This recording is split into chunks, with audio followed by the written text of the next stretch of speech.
पितृदेव कुल देवी देवता क्यों रुष्ट हो जाते हैं। संपूर्ण जानकारी। जय माता दी सभी को, जय माता दी।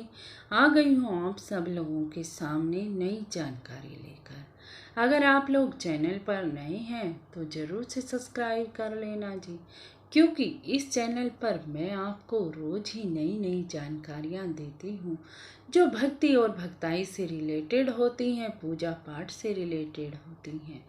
इसीलिए आज मैं आपको बड़ी महत्वपूर्ण जानकारी देने के लिए जा रही हूँ जी, जो बहुत ही महत्वपूर्ण है, क्योंकि हमारे घर के पितृदेव और हमारे घर के कुल देवी देवता हमारे लिए बड़े ही महत्वपूर्ण होते हैं।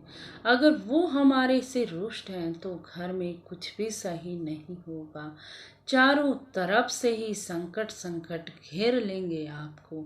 आप इष्ट देव की कितनी भी पूजा पाठ कर लीजिए, अगर आपने पितृदेवों और कुल देवी देवताओं को नहीं मनाया तो आप कितना भी पूजा पाठ करिए, आपके घर में कोई फर्क नहीं महसूस होगा आपको। आप ये बोलोगे कि पितृदेव क्यों रुष्ट होते। हाँ जी, आज मैं इसी के बारे में तो आपके सामने जानकारी लेकर आई हूँ कि आखिर आपके पितर क्यों रुष्ट हो जाते हैं आपसे। आप तो कुछ ऐसा कर्म भी नहीं करते जो आपके पितर, आप कहोगे हम तो रोज ही अमावस्या निकालते हैं और सब कुछ करते हैं, तो पितर क्यों रुष्ट हो जाते हैं। नहीं जी, आप सब कुछ नहीं कर रहे जी, आप अपने पितरों को भूल जाते हो जी। आप कोई भी अनुष्ठान कार्य कर रहे हो, चाहे कीर्तन जागरण पूजा पाठ कोई भी कुछ भी करवा रहे हो जी, आप सर्वप्रथम अपने पितरों को मान्यता दीजिए जी, उन्हें विराजमान कीजिए ना वहाँ पर। आपको पितृदोष क्यों लगता है, आपके पितर क्यों रुष्ट हो जाते हैं, ये बात मैं आपको बताना चाहती हूँ जी।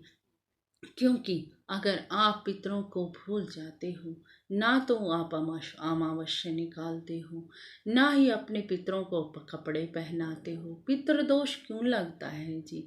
आप सारे कर्म कांड तो भूल गए जी, ना तो आप पितरों के बार पितृ पक्ष में भी पितरों को खाना नहीं देते, तो पितृदोष तो लगेगा ही जी। जब आपके पितर भूखे ही भ्रमण करेंगे तो पितृदोष क्यों नहीं लगेगा जी।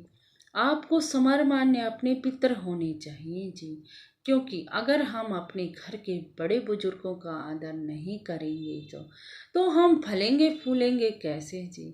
हमारे घर के पितर तो यही होते हैं जी, जो हमें फलने फूलने के लिए ही आशीर्वाद देते हैं।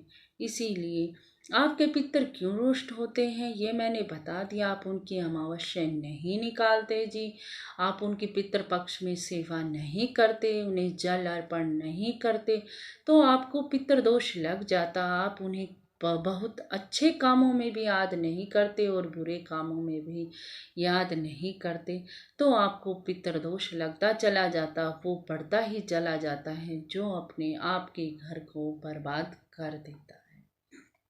ठीक है जी।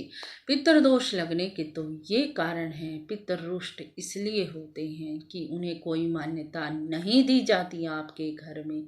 अगर आप उन्हें सर्वप्रथम मान्यता दोगे तो जी पितृ क्यों रुष्ट होंगे।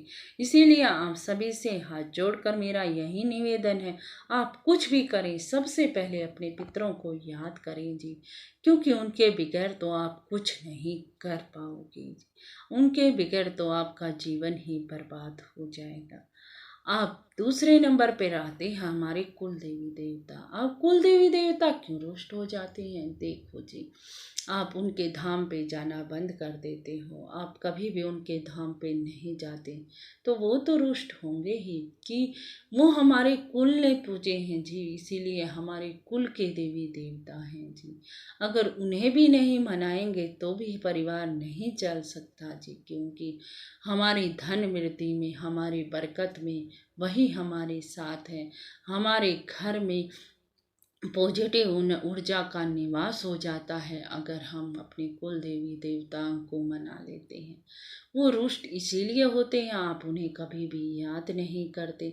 उनका हमारे दरवाजे पर निवास होता है और आप उन्हें भूल जाते हैं, औरों को मना लेते हैं, लेकिन कुल देवी देवता को ना तो उनका कभी भोग प्रसाद देते, ना उनके धाम पे जाते हैं, तो वो तो रुष्ट होंगे ही। शादी होती है तो वहाँ पर गठजोड़े की बात भी नहीं लगाई जाती, ना ही बच्चा होने पर मुंडन करवाते हो, तो कष्टों से तो घिरोगे ही जी, इसमें कोई संशय नहीं है जी। क्योंकि सबसे महत्वपूर्ण होते हैं पितृदेव और कुल देवी देवता, बाद में इष्ट देव आते हैं जी। फिर उनकी कितने भी पूजा पाठ करो जी, आपको फल ऐसा सब कुछ होंगे जी। आप कहते हो कि आप इस बात पर क्यों जोर देते हो जी? मैं जोर इसलिए देती हूँ जी, क्योंकि वो सबसे महत्वपूर्ण हैं जी आपके घर में। आप उन्हें मना के तो देखिए जी।